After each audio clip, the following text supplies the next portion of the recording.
బిడ్డలారా, మన ప్రభువైన యేసు క్రీస్తు పాపము విషయమై ఒక్కమారే చనిపోయెను అన్న మాటలో మనం చూసినట్లయితే రోమపత్రిక 6వ అధ్యాయము 10-11 వచనాల్లో మనం చూసినట్లయితే అక్కడ ఒక మాట మనకి కనబడుతుంది. ఏలయనగా ఆయన చనిపోవుట చూడగా పాపం విషయమై ఒక్కమారే చనిపోయెను, కానీ ఆయన జీవించుట చూడగా దేవుని విషయమై జీవించుతూ ఉన్నాడు. ప్రియమైన దేవునికి బిడ్డలారా, అటువలే మీరును మీ పాపముల విషయమై మృతులుగాను దేవుని విషయమై క్రీస్తు యేసు నందు సజీవులుగాను మిమ్మల్ని మీరే ఎంచుకొనుడి అని చెప్తూ ఉన్నాడు. పాపము విషయమై ఒక్కమారే చనిపోయాను.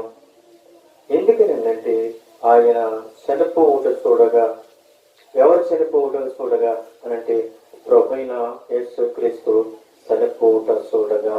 ఎవరు చూడాలి అంటే మనం చూసామా లేదా? ప్రియమైన దేవుని బిడ్డలారా, యేసుక్రీస్తు చనిపోవటము తన తండ్రి చూశాడు. యేసుక్రీస్తు చనిపోవటము మానవాళ్ళు చూశారు. యేసుక్రీస్తు చనిపోవడము పాపులు చూశారు. యేసుక్రీస్తు మరి చనిపోవడము అనేకమైన ప్రజలు చూశారు. ఎందుకనంటే ఆయన ఒక్కసారే ఆయన చనిపోయాడు. ఎందుకని చనిపోయాడు అంటే ఆయన పాపం విషయమై చనిపోయాడు. కానీ మనం ఏం చేస్తున్నామో తెలుసా ప్రియమైన దేవునికి వదిలారా? ప్రతిరోజు కూడా యేసుక్రీస్తు యొక్క గాయాలను ప్రతిరోజు మనము ఆయన గాయాలు రేపుతూ ఉన్నాం. ఆయన్ను ప్రతిరోజు కూడా శిలువను వేస్తూనే ఉన్నాం.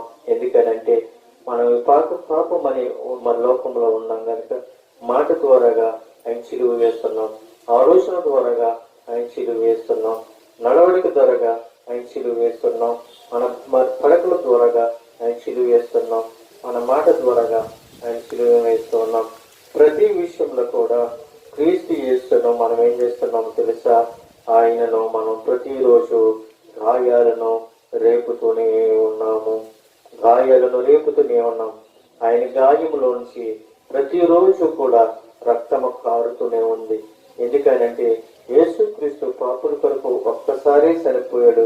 కానీ మనము ప్రతిరోజు కూడా యేసుక్రీస్తుని ఏం చేస్తున్నాము అంటే ఆయనని ప్రతిరోజు శిలువ వేస్తూ ఉన్నాం. ప్రతిరోజు ఆయన గాయాలని రేపుతూనే ఉన్నాము. ప్రియమైన దేవుని బిడ్డలారా, అయితే మనము ఏమై ఉన్నాము అంటే